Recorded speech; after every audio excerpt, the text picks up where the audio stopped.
بسم اللہ الرحمن الرحیم۔ شروع اللہ کا نام لے کر جو بڑا مہربان نہایت رحم والا ہے۔ احمق لوگ کہیں گے کہ مسلمان جس قبلے پر پہلے سے چلے آتے تھے اب اس سے کیوں منہ پھیر بیٹھے؟ تم کہہ دو کہ مشرق اور مغرب سب اللہ ہی کا ہے، وہ جس کو چاہتا ہے سیدھے رستے پر چلاتا ہے، اور اسی طرح ہم نے تم کو امت معتدل بنایا ہے تاکہ تم لوگوں پر گواہ بنو اور پیغمبر آخر الزمان صلی اللہ علیہ وآلہ وسلم تم پر گواہ بنے۔ اور جس قبلے پر تم پہلے تھے اس کو ہم نے اس لیے مقرر کیا تھا کہ معلوم کریں کہ کون ہمارے پیغمبر کا تابع رہتا ہے اور کون الٹے پاؤں پھر جاتا ہے۔ اور یہ بات یعنی تحویل قبلہ لوگوں کو گراں معلوم ہوئی، مگر جن کو اللہ نے ہدایت بخشی ہے وہ اسے گراں نہیں سمجھتے، اور اللہ ایسا نہیں کہ تمہارے ایمان کو یوں ہی ضائع کر دے۔ اللہ تو لوگوں پر بڑا مہربان ہے، صاحب رحمت ہے۔ اے پیغمبر صلی اللہ علیہ وآلہ وسلم، ہم تمہارا آسمان کی طرف منہ اٹھانا دیکھ رہے ہیں، سو ہم تم کو اسی قبلے کی طرف جس کو تم پسند کرتے ہو منہ کرنے کا حکم دیں گے۔ تو اپنا منہ مسجد حرام یعنی خانہ کعبہ کی طرف پھیر لو، اور تم لوگ جہاں ہوا کرو نماز پڑھنے کے وقت اسی مسجد کی طرف منہ کر لیا کرو۔ اور جن لوگوں کو کتاب دی گئی ہے وہ خوب جانتے ہیں کہ یہ نیا قبلہ ان کے پروردگار کی طرف سے حق ہے، اور جو کام یہ لوگ کرتے ہیں اللہ ان سے بے خبر نہیں۔ اور اگر تم ان اہل کتاب کے پاس تمام نشانیاں بھی لے کر آؤ تو بھی یہ تمہارے قبلے کی پیروی نہ کریں، اور تم بھی ان کے قبلے کی پیروی کرنے والے نہیں ہو، اور ان میں سے بھی بعض کے قبلے کے پیرو نہیں۔ اور اگر تم باوجود اس کے کہ تمہارے پاس علم یعنی اللہ کا حکم آ چکا ہے ان کی خواہشوں کے پیچھے چلو گے تو ظالموں میں ہو جاؤ گے۔ جن لوگوں کو ہم نے کتاب دی ہے وہ ان پیغمبر آخر الزمان صلی اللہ علیہ وآلہ وسلم کو اس طرح پہچانتے ہیں جس طرح اپنے بیٹوں کو پہچانا کرتے ہیں، مگر ایک فریق ان میں سے سچی بات کو جان بوجھ کر چھپا رہا ہے۔ اے پیغمبر صلی اللہ علیہ وآلہ وسلم، یہ نیا قبلہ تمہارے پروردگار کی طرف سے حق ہے، تو تم ہرگز شک کرنے والوں میں نہ ہونا، اور ہر ایک شخص کے لیے ایک سمت مقرر ہے جدھر وہ عبادت کے وقت منہ کیا کرتا ہے، تو تم نیکیوں میں سبقت حاصل کرو۔ تم جہاں ہوگے اللہ تم سب کو جمع کرے گا، بے شک اللہ ہر چیز پر قادر ہے۔ اور تم جہاں سے نکلو نماز میں اپنا منہ مسجد حرام کی طرف کر لیا کرو، بے شبہ یہ تمہارے پروردگار کی طرف سے حق ہے، اور تم لوگ جو کچھ کرتے ہو اللہ اس سے بے خبر نہیں۔ اور تم جہاں سے نکلو مسجد حرام کی طرف منہ کر کے نماز پڑھا کرو، اور مسلمانوں تم جہاں ہوا کرو اسی مسجد کی طرف رخ کیا کرو۔ یہ تاکید اس لیے کی گئی ہے کہ لوگ تم کو کسی طرح کا الزام نہ دے سکیں، مگر ان میں سے جو ظالم ہیں وہ الزام دیں تو دیں، سو ان سے مت ڈرنا اور مجھی سے ڈرتے رہنا۔ اور یہ بھی مقصود ہے کہ میں تم کو اپنی تمام نعمتیں بخشوں، اور یہ بھی کہ تم راہ راست پر چلو۔ جس طرح من جملہ اور نعمتوں کے ہم نے تمہیں میں سے ایک رسول بھیجے ہیں جو تم کو ہماری آیتیں پڑھ پڑھ کر سناتے اور تمہیں پاک بناتے، اور کتاب یعنی قرآن اور دانائی سکھاتے ہیں، اور ایسی باتیں بتاتے ہیں جو تم پہلے نہیں جانتے تھے۔ سو تم مجھے یاد کیا کرو، میں تمہیں یاد کیا کروں گا، اور میرا احسان مانتے رہنا اور میری ناشکری نہ کرنا۔ اے ایمان والو، صبر اور نماز سے مدد لیا کرو، بے شک اللہ صبر کرنے والوں کے ساتھ ہے۔ اور جو لوگ اللہ کی راہ میں مارے جائیں ان کی نسبت یہ نہ کہنا کہ وہ مرے ہوئے ہیں، وہ مردہ نہیں بلکہ زندہ ہیں، لیکن تم کو شعور نہیں۔ اور ہم کسی قدر خوف اور بھوک اور مال اور جانوں اور میووں کے نقصان سے تمہاری آزمائش کریں گے، اور صبر کرنے والوں کو بشارت سنا دو کہ ان لوگوں پر جب کوئی مصیبت واقع ہوتی ہے تو کہتے ہیں کہ ہم اللہ ہی کا مال ہیں اور اسی کی طرف لوٹ کر جانے والے ہیں۔ یہی لوگ ہیں جن پر ان کے پروردگار کی عنایتیں ہیں اور خصوصی رحمت بھی ہے، اور یہی سیدھے رستے پر ہیں۔ بے شک کوہ صفا اور مروہ اللہ کی نشانیوں میں سے ہیں، تو جو شخص خانہ کعبہ کا حج یا عمرہ کرے اس پر کچھ گناہ نہیں کہ دونوں کے درمیان چکر لگائے، بلکہ یہ ایک نیک کام ہے اور جو کوئی نیک کام کرے تو اللہ قدردان ہے، دانا ہے۔ جو لوگ ہمارے حکموں اور ہدایتوں کو جو ہم نے نازل کی ہیں کسی غرض فاسد سے چھپاتے ہیں، باوجود کہ ہم نے ان کو لوگوں کے سمجھانے کے لیے اپنی کتاب میں کھول کھول کر بیان کر دیا ہے، ایسوں پر اللہ اور تمام لعنت کرنے والے لعنت کرتے ہیں۔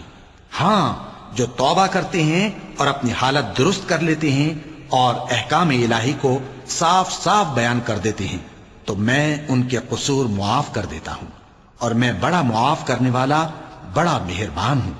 جو لوگ کافر ہوئے اور کافر ہی مرے، ایسوں پر اللہ کی اور فرشتوں کی اور انسانوں کی سب کی لعنت، وہ ہمیشہ اسی لعنت میں گرفتار رہیں گے۔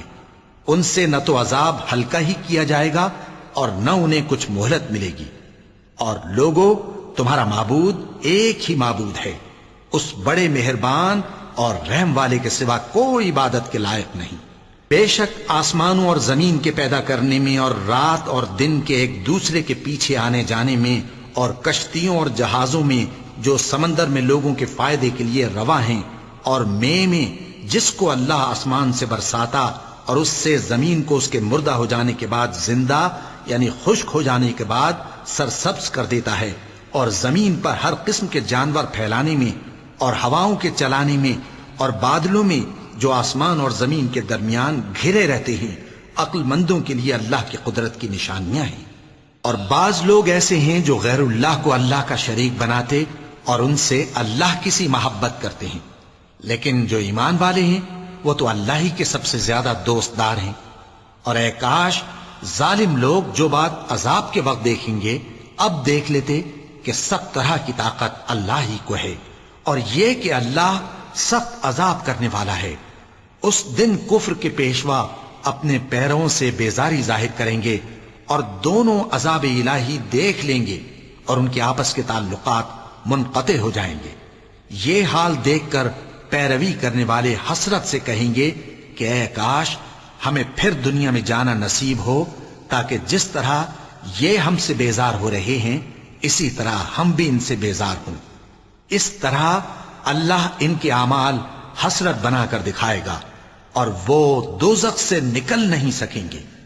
لوگوں، جو چیزیں زمین میں حلال طیب ہیں وہ کھاؤ، اور شیطان کے قدموں پر نہ چلو، وہ تمہارا کھلا دشمن ہے۔ وہ تو تم کو برائی اور بے حیائی ہی کے کام کرنے کو کہتا ہے، اور یہ بھی کہ اللہ کی نسبت ایسی باتیں کہو جن کا تمہیں کچھ بھی علم نہیں۔ اور جب ان لوگوں سے کہا جاتا ہے کہ جو کتاب اللہ نے نازل فرمائی ہے اس کی پیروی کرو، تو کہتے ہیں نہیں، بلکہ ہم تو اسی چیز کی پیروی کریں گے جس پر ہم نے اپنے باپ دادا کو پایا۔ بھلا اگرچہ ان کے باپ دادا نہ کچھ سمجھتے ہوں اور نہ سیدھے رستے پر ہوں، تب بھی وہ انہی کی تقلید کیے جائیں گے۔ جو لوگ کافر ہیں ان کی مثال اس شخص کی سی ہے جو کسی ایسی چیز کو آواز دے جو پکار اور آواز کے سوا کچھ سن نہ سکے۔ یہ بہرے ہیں، گونگے ہیں، اندھے ہیں کہ کچھ سمجھ ہی نہیں سکتے۔ اے اہل ایمان، جو پاکیزہ چیزیں ہم نے تم کو عطا فرمائی ہیں ان کو کھاؤ، اور اگر اللہ ہی کے بندے ہو تو اس کی نعمتوں کا شکر بھی ادا کرو۔ اس نے تو تم پر بس مرا ہوا جانور اور لہو اور سور کا گوشت اور جس چیز پر اللہ کے سوا کسی اور کا نام پکارا جائے حرام کر دیا ہے۔ ہاں، جو مجبور ہو جائے بشرطے کہ اللہ کی نافرمانی نہ کرے اور حد ضرورت سے باہر نہ نکل جائے، اس پر کچھ گناہ نہیں۔ بے شک اللہ بخشنے والا ہے، رحم کرنے والا ہے۔ جو لوگ اللہ کی کتاب سے ان آیتوں اور ہدایتوں کو جو اس نے نازل فرمائی ہیں چھپاتے اور ان کے بدلے تھوڑی سی قیمت یعنی دنیاوی منفعت حاصل کرتے ہیں، وہ اپنے پیٹوں میں محض آگ بھرتے ہیں۔ ایسے لوگوں سے اللہ قیامت کے دن نہ کلام کرے گا اور نہ ان کو گناہوں سے پاک کرے گا، اور ان کے لیے دکھ دینے والا عذاب ہے۔ یہ وہ لوگ ہیں جنہوں نے ہدایت چھوڑ کر گمراہی اور بخشش چھوڑ کر عذاب خرید لیا۔ یہ آتش جہنم کی کیسی برداشت کرنے والے ہیں۔ یہ اس لیے کہ اللہ نے کتاب سچائی کے ساتھ نازل فرمائی، اور جن لوگوں نے اس کتاب میں اختلاف کیا وہ ضد میں آ کر نیکی سے دور ہو گئے ہیں۔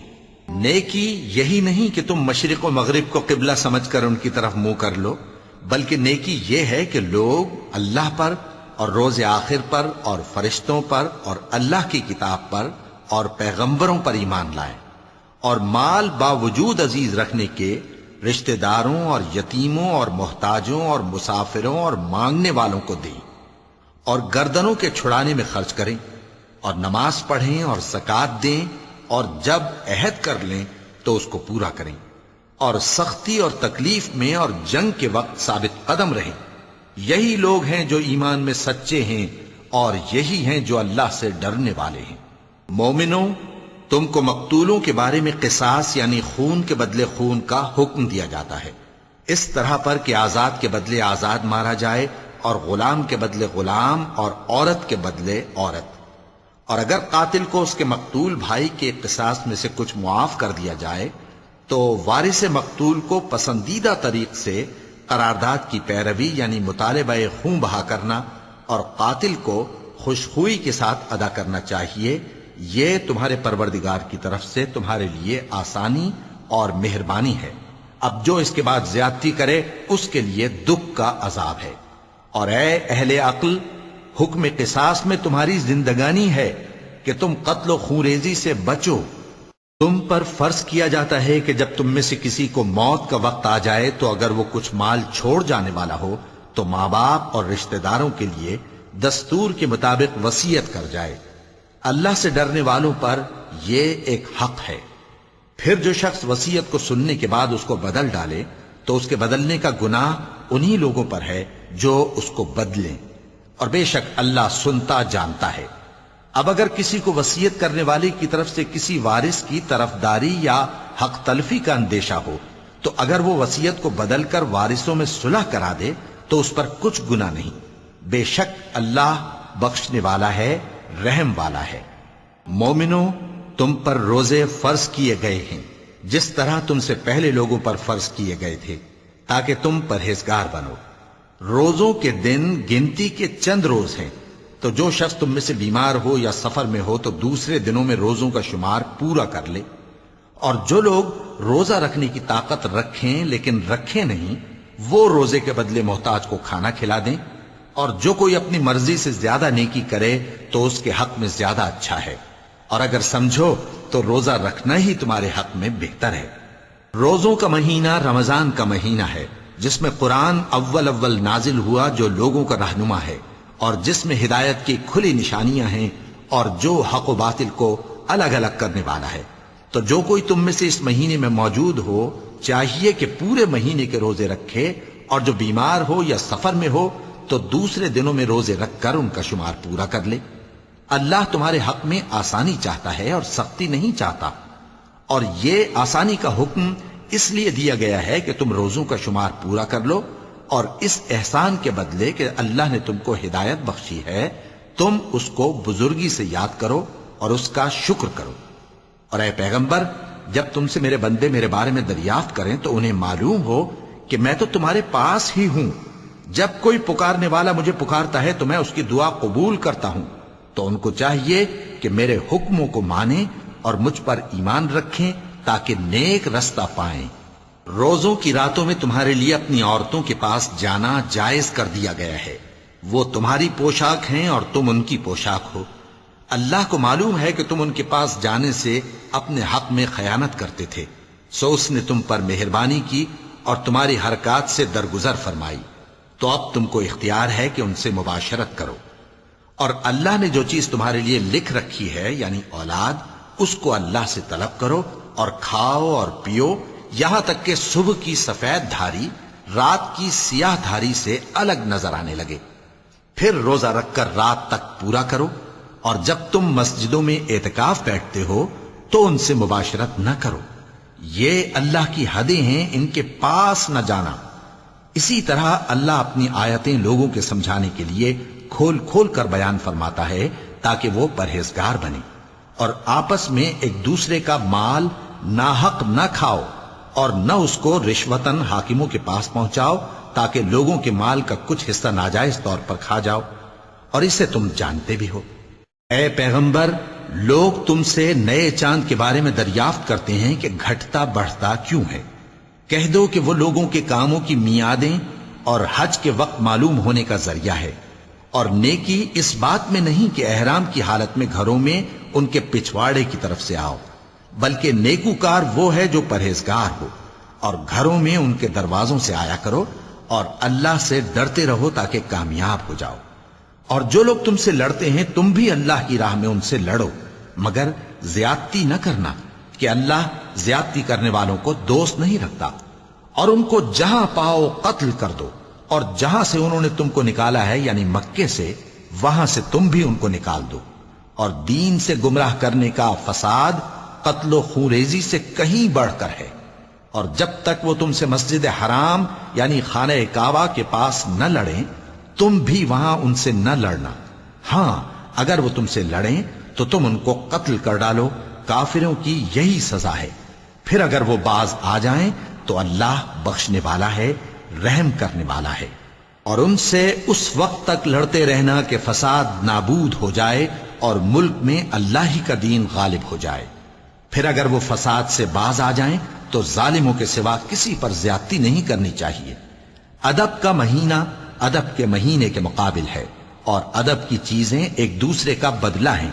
پس اگر کوئی تم پر زیادتی کرے تو جیسی زیادتی وہ تم پر کرے ویسی ہی تم اس پر کرو، اور اللہ سے ڈرتے رہو اور جان رکھو کہ اللہ ڈرنے والوں کے ساتھ ہے۔ اور اللہ کی راہ میں مال خرچ کرو اور اپنے آپ کو ہلاکت میں نہ ڈالو، اور نیکی کرو، بے شک اللہ نیکی کرنے والوں کو دوست رکھتا ہے۔ اور اللہ کی خوشنودی کے لیے حج اور عمرے کو پورا کرو، اور اگر راستے میں روک لیے جاؤ تو جیسی قربانی میسر ہو کر دو، اور جب تک قربانی اپنے مقام پر نہ پہنچ جائے سر نہ منڈاؤ۔ اور اگر کوئی تم میں بیمار ہو یا اس کے سر میں کسی طرح کی تکلیف ہو تو اگر وہ سر منڈا لے تو اس کے بدلے روزے رکھے یا صدقہ دے یا قربانی کرے۔ پھر جب تکلیف دور ہو کر تم مطمئن ہو جاؤ تو جو تم میں حج کے وقت تک عمرے سے فائدہ اٹھانا چاہے وہ جیسی قربانی میسر ہو کرے، اور جس کو قربانی نہ ملے وہ 3 روزے ایام حج میں رکھے اور 7 جب واپس ہو، یہ پورے 10 ہوئے۔ یہ حکم اس شخص کے لیے ہے جس کے اہل و عیال مکے میں نہ رہتے ہوں۔ اور اللہ سے ڈرتے رہو اور جان رکھو کہ اللہ سخت عذاب دینے والا ہے۔ حج کے مہینے معین ہیں جو معلوم ہیں، تو جو شخص ان مہینوں میں حج کی نیت کر لے تو حج کے دنوں میں نہ عورتوں سے اختلاط کرے، نہ کوئی برا کام کرے اور نہ کسی سے جھگڑے۔ اور جو نیک کام تم کرو گے وہ اللہ کو معلوم ہو جائے گا۔ اور زاد راہ یعنی رستے کا خرچ ساتھ لے جاؤ، کیونکہ بہترین زاد راہ پرہیزگاری ہے۔ اور اے اہل عقل مجھی سے ڈرتے رہو، اس کا تمہیں کچھ گناہ نہیں کہ حج کے دنوں میں بذریعہ تجارت اپنے پروردگار سے روزی طلب کرو۔ اور جب عرفات سے واپس ہونے لگو تو مشعر حرام یعنی مزدلفہ میں اللہ کا ذکر کرو، اور اس طرح ذکر کرو جس طرح اس نے تم کو سکھایا، اور اس سے پیشتر تم لوگ ان طریقوں سے محض ناواقف تھے۔ پھر جہاں سے اور لوگ واپس ہوں وہیں سے تم بھی واپس ہو، اور اللہ سے بخشش مانگو، بے شک اللہ بخشنے والا ہے، رحمت کرنے والا ہے۔ پھر جب حج کے تمام ارکان پورے کر چکو تو مینا میں اللہ کو یاد کرو جس طرح اپنے باپ دادا کو یاد کیا کرتے تھے، بلکہ اس سے بھی زیادہ۔ اور بعض لوگ ایسے ہیں جو اللہ سے التجا کرتے ہیں کہ اے پروردگار ہم کو جو دینا ہے دنیا ہی میں دے دے، اور ایسے لوگوں کا آخرت میں کچھ حصہ نہیں۔ اور بعض ایسے ہیں کہ دعا کرتے ہیں کہ پروردگار ہم کو دنیا میں بھی نعمت عطا فرما اور آخرت میں بھی نعمت بخشیو اور دوزخ کے عذاب سے محفوظ رکھیو۔ یہی لوگ ہیں جن کے لیے ان کے کاموں کا حصہ یعنی اجر نیک تیار ہے، اور اللہ جلد حساب لینے والا ہے۔ اور قیام منی کے دنوں میں جو گنتی کے دن ہیں اللہ کو یاد کرو، اگر کوئی جلدی کرے اور 2 ہی دن میں چل دے تو اس پر بھی کچھ گناہ نہیں، اور جو بات تک ٹھہرا رہے اس پر بھی کچھ گناہ نہیں۔ یہ باتیں اس شخص کے لیے ہیں جو اللہ سے ڈرے، اور تم لوگ اللہ سے ڈرتے رہو اور جان رکھو کہ تم سب اس کے پاس جمع کیے جاؤ گے۔ اور کوئی شخص تو ایسا ہے جس کی گفتگو دنیا کی زندگی میں تم کو دلکش معلوم ہوتی ہے، اور وہ اپنے معافی ضمیر پر یعنی اس بات پر جو اس کے دل میں ہے اللہ کو گواہ بناتا ہے، حالانکہ وہ سخت جھگڑالو ہے۔ اور جب پیٹ پھیر کر چلا جاتا ہے تو زمین میں دوڑتا پھرتا ہے تاکہ اس میں فتنہ انگیزی کرے اور کھیتی کو برباد اور انسانوں اور حیوانوں کی نسل کو نابود کر دے، اور اللہ فتنہ انگیزی کو پسند نہیں کرتا۔ اور جب اس سے کہا جاتا ہے کہ اللہ سے خوف کر تو غرور اس کو گناہ میں پھنسا دیتا ہے، سو اس کو جہنم کافی ہے اور وہ بہت برا ٹھکانہ ہے۔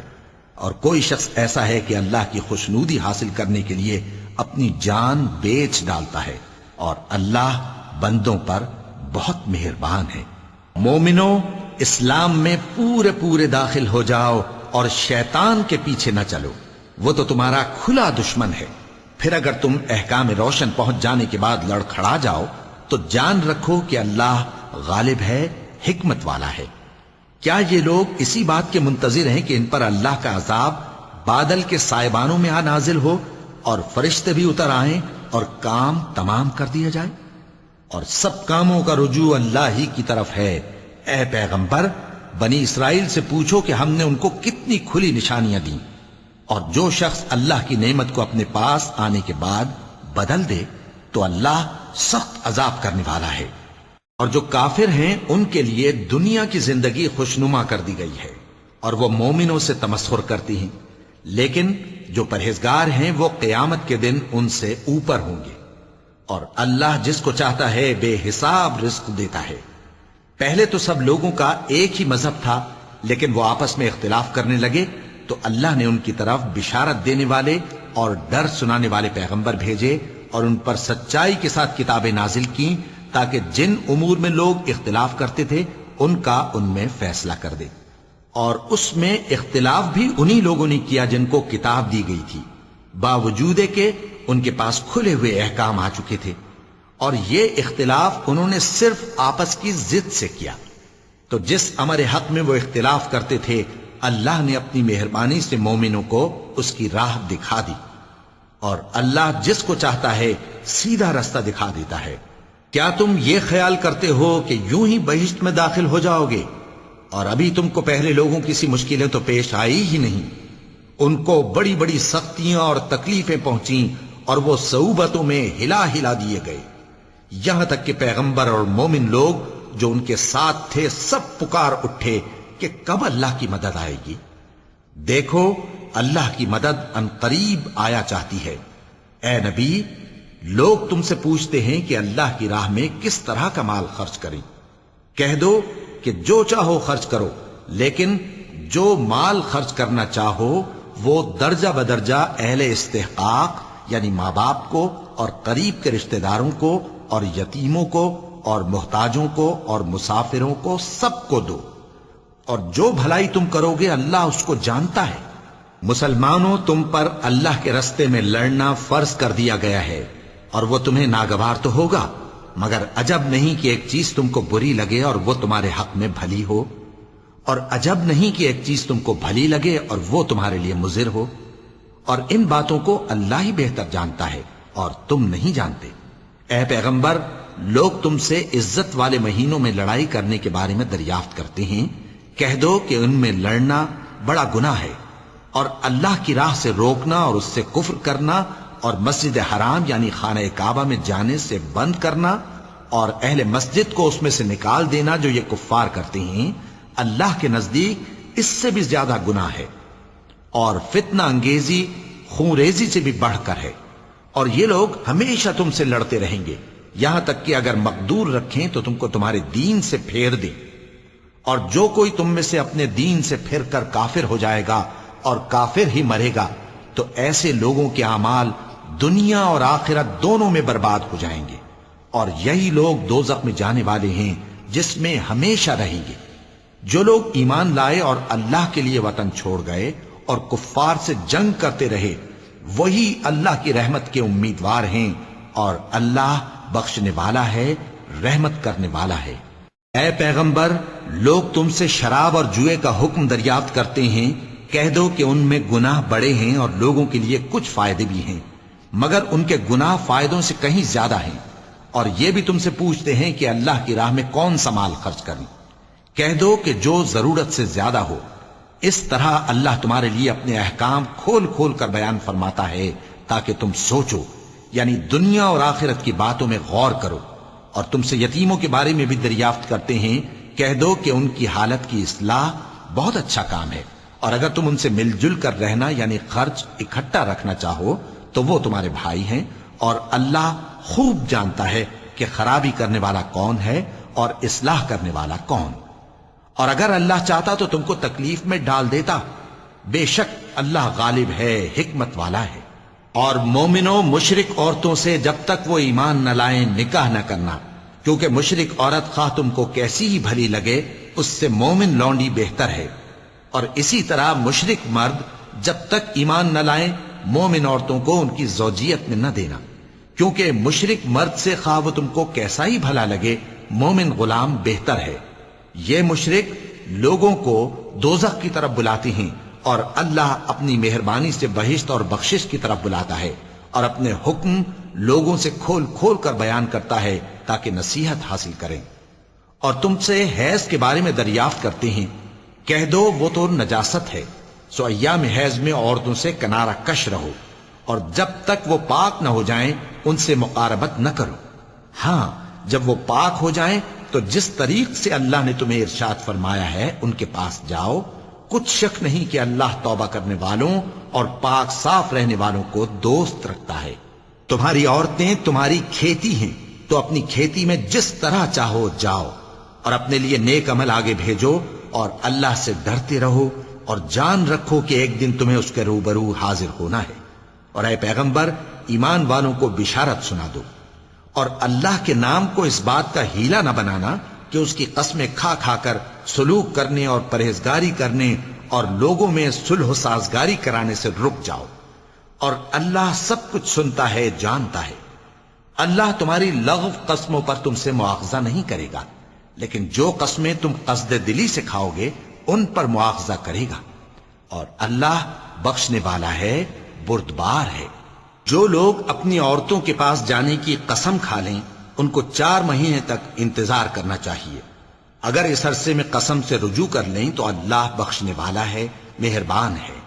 اور اگر طلاق کا ارادہ کر لیں تو بھی اللہ سنتا ہے، جانتا ہے۔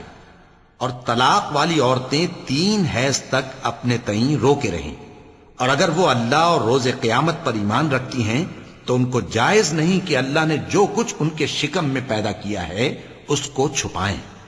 اور ان کے خاوند اگر پھر موافقت چاہیں تو اس مدت میں وہ ان کو اپنی زوجیت میں لے لینے کے زیادہ حقدار ہیں۔ اور عورتوں کا حق مردوں پر ویسا ہی ہے جیسے دستور کے مطابق مردوں کا حق عورتوں پر ہے، البتہ مردوں کو عورتوں پر 1 درجہ فضیلت ہے، اور اللہ غالب ہے، صاحب حکمت ہے۔ طلاق صرف 2 بار ہے، یعنی جب 2 دفعہ طلاق دے دی جائے تو پھر عورتوں کو یا تو بطریق شائستہ نکاح میں رہنے دینا ہے یا بھلائی کے ساتھ چھوڑ دینا۔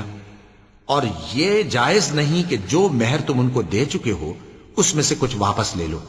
ہاں، اگر زن و شوہر کو خوف ہو کہ وہ اللہ کی حدوں کو قائم نہیں رکھ سکیں گے تو اگر عورت خاوند کے ہاتھ سے رہائی پانے کے بدلے میں کچھ دے ڈالے تو دونوں پر کچھ گناہ نہیں۔ یہ اللہ کی مقرر کی ہوئی حدیں ہیں، ان سے باہر نہ نکلنا، اور جو لوگ اللہ کی حدوں سے باہر نکل جائیں گے وہ گناہگار ہوں گے۔ پھر اگر شوہر 2 طلاقوں کے بعد تیسری طلاق عورت کو دے دے تو اس کے بعد جب تک عورت کسی دوسرے شخص سے نکاح نہ کر لے اس پہلے شوہر پر حلال نہ ہوگی۔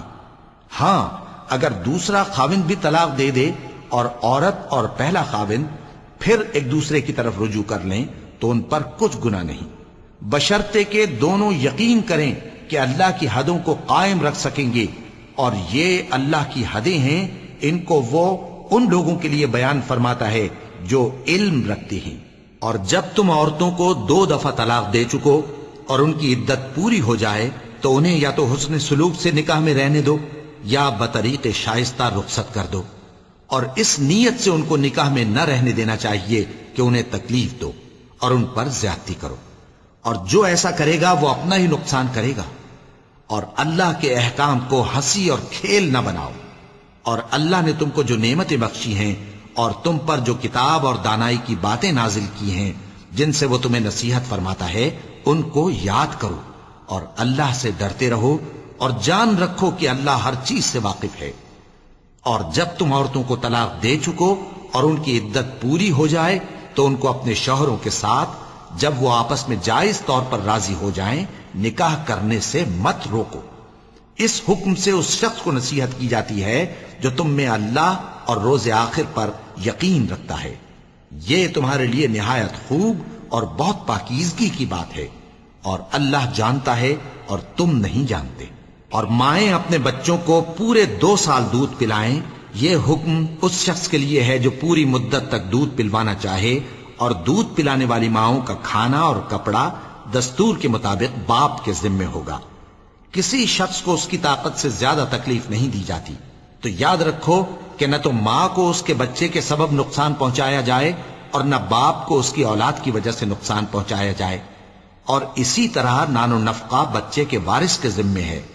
اور اگر دونوں یعنی ماں باپ آپس کی رضامندی اور صلاح سے بچے کا دودھ چھڑانا چاہیں تو ان پر کچھ گناہ نہیں، اور اگر تم اپنی اولاد کو دودھ پلوانا چاہو تو تم پر کچھ گناہ نہیں، بشرطے کہ تم دودھ پلانے والیوں کو دستور کے مطابق ان کا حق جو تم نے دینا کیا تھا دے دو۔ اور اللہ سے ڈرتے رہو اور جان رکھو کہ جو کچھ تم کرتے ہو اللہ اس کو دیکھ رہا ہے۔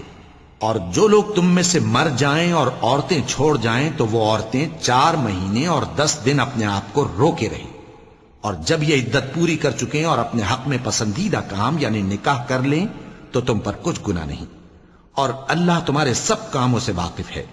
اگر تم اشارے کنائے میں عورتوں کو نکاح کا پیغام بھیجو یا نکاح کی خواہش کو اپنے دلوں میں مخفی رکھو تو تم پر کچھ گناہ نہیں۔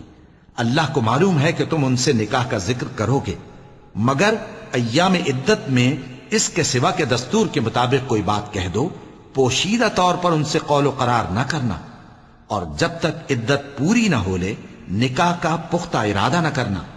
اور جان رکھو کہ جو کچھ تمہارے دلوں میں ہے اللہ کو سب معلوم ہے، تو اس سے ڈرتے رہو اور جان رکھو کہ اللہ بخشنے والا ہے، حلم والا ہے۔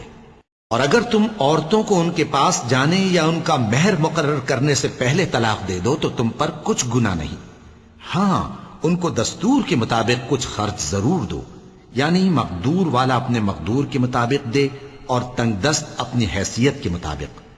نیک لوگوں پر یہ ایک طرح کا حق ہے۔ اور اگر تم عورتوں کو ان کے پاس جانے سے پہلے طلاق دے دو لیکن مہر مقرر کر چکے ہو تو آدھا مہر دینا ہوگا۔ ہاں اگر عورتیں مہر بخش دیں یا مرد جن کے ہاتھ میں عقد نکاح ہے اپنا حق چھوڑ دیں اور پورا مہر دے دیں تو ان کو اختیار ہے۔ اور اگر تم مرد لوگ ہی اپنا حق چھوڑ دو تو یہ پرہیزگاری کی بات ہے، اور آپس میں بھلائی کرنے کو فراموش نہ کرنا۔ کچھ شک نہیں کہ اللہ تمہارے سب کاموں کو دیکھ رہا ہے۔ مسلمانوں، سب نمازیں خصوصاً بیچ کی نماز یعنی نماز عصر پورے اہتمام کے ساتھ ادا کرتے رہو اور اللہ کے آگے ادب سے کھڑے رہا کرو۔ پھر اگر تم خوف کی حالت میں ہو تو پیادے یا سوار جس حال میں ہو نماز پڑھ لو۔ پھر جب امن و اطمینان ہو جائے تو جس طریق سے اللہ نے تم کو سکھایا ہے جو تم پہلے نہیں جانتے تھے اللہ کو یاد کرو۔ اور جو لوگ تم میں سے مر جائیں اور عورتیں چھوڑ جائیں وہ اپنی عورتوں کے حق میں وصیت کر جائیں کہ ان کو 1 سال تک خرچ دیا جائے اور گھر سے نہ نکالی جائیں۔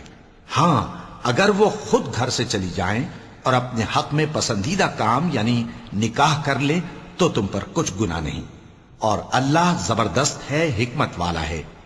اور مطلقہ عورتوں کو بھی دستور کے مطابق نان و نفقہ دینا چاہیے، پرہیزگاروں پر یہ بھی حق ہے۔ اسی طرح اللہ اپنے احکام تمہارے لیے بیان فرماتا ہے تاکہ تم سمجھو۔ بھلا تم نے ان لوگوں کو نہیں دیکھا جو شمار میں ہزاروں ہی تھے اور موت کے ڈر سے اپنے گھروں سے نکل بھاگے تھے؟ تو اللہ نے ان کو حکم دیا کہ مر جاؤ، پھر ان کو زندہ بھی کر دیا۔ کچھ شک نہیں کہ اللہ لوگوں پر مہربانی رکھتا ہے، لیکن اکثر لوگ شکر نہیں کرتے۔ اور مسلمانوں، اللہ کی راہ میں جہاد کرو اور جان رکھو کہ اللہ سب کچھ سنتا ہے، سب کچھ جانتا ہے۔ کون ہے کہ اللہ کو قرض حسنہ دے کہ وہ اس کے بدلے اس کو کئی گنا زیادہ دے گا؟ اور اللہ ہی روزی کو تنگ کرتا اور وہی اسے کشادہ کرتا ہے، اور تم اسی کی طرف لوٹ کر جاؤ گے۔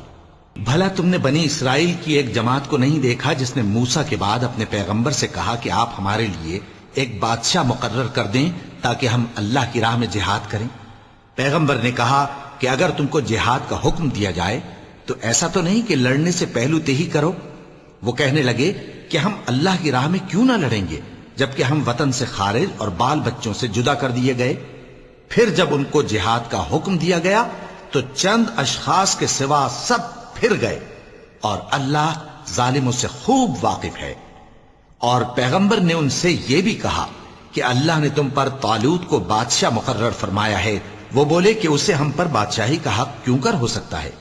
اس سے بڑھ کر بادشاہی کے مستحق تو ہم ہیں، اور اس کے پاس تو بہت سی دولت بھی نہیں۔ پیغمبر نے کہا کہ اللہ نے اس کو تم پر فضیلت دی ہے اور بادشاہی کے لیے منتخب فرمایا ہے۔ اس نے اسے علم بھی بہت سا بخشا ہے اور تن و توش بھی بڑا عطا کیا ہے، اور اللہ کو اختیار ہے جسے چاہے بادشاہی بخشے، وہ بڑا کشائش والا ہے، دانا ہے۔ اور پیغمبر نے ان سے کہا کہ ان کی یعنی طالوت کی بادشاہی کی نشانی یہ ہے کہ تمہارے پاس وہ صندوق آئے گا جس کو فرشتے اٹھائے ہوئے ہوں گے۔ اس میں تمہارے پروردگار کی طرف سے تسلی بخشنے والی چیز ہوگی، اور کچھ اور چیزیں بھی ہوں گی جو موسیٰ اور ہارون چھوڑ گئے تھے۔ اگر تم ایمان رکھتے ہو تو یہ تمہارے لیے ایک بڑی نشانی ہے۔ غرض جب طالوت فوجیں لے کر روانہ ہوا تو اس نے ان سے کہا کہ اللہ ایک نہر سے تمہاری آزمائش کرنے والا ہے، جو شخص اس میں سے پانی پی لے گا اس کی نسبت تصور کیا جائے گا کہ وہ میرا نہیں، اور جو نہ پیے گا وہ سمجھا جائے گا کہ میرا ہے۔ ہاں اگر کوئی ہاتھ سے چلو بھر پانی لے لے تو خیر۔ جب وہ لوگ نہر پر پہنچے تو چند آدمیوں کے سوا سب نے پانی پی لیا۔ پھر جب طالوت اور مومن لوگ جو اس کے ساتھ تھے نہر کے پار ہو گئے تو کہنے لگے کہ آج ہم میں جالوت اور اس کے لشکر سے مقابلہ کرنے کی طاقت نہیں۔ جو لوگ یقین رکھتے تھے کہ ان کو اللہ کے روبرو حاضر ہونا ہے، وہ کہنے لگے کہ بسا اوقات تھوڑی سی جماعت نے اللہ کے حکم سے بڑی جماعت پر فتح حاصل کی ہے، اور اللہ ثابت قدم رہنے والوں کے ساتھ ہے۔ اور جب وہ لوگ جالوت اور اس کے لشکر کے مقابل میں آئے تو اللہ سے دعا کی کہ اے پروردگار، ہم پر صبر کے دہانے کھول دے اور ہمیں لڑائی میں ثابت قدم رکھ اور لشکر کفار پر فتح یاب کر۔ تو طالوت کی فوج نے اللہ کے حکم سے ان کو شکست دے دی، اور داؤد نے جالوت کو قتل کر ڈالا، اور اللہ نے ان کو بادشاہی اور دانائی بخشی اور جو کچھ چاہا سکھایا۔ اور اگر اللہ لوگوں کو ایک دوسرے پر چڑھائی اور حملہ کرنے سے نہ ہٹاتا رہتا تو کرۂ ارض تباہ ہو جاتا، لیکن اللہ اہل عالم پر بڑا مہربان ہے۔ یہ اللہ کی آیتیں ہیں جو ہم تم کو سچائی کے ساتھ پڑھ کر سناتے ہیں، اور اے محمد صلی اللہ علیہ وآلہ وسلم تم بلا شبہ پیغمبروں میں سے ہو۔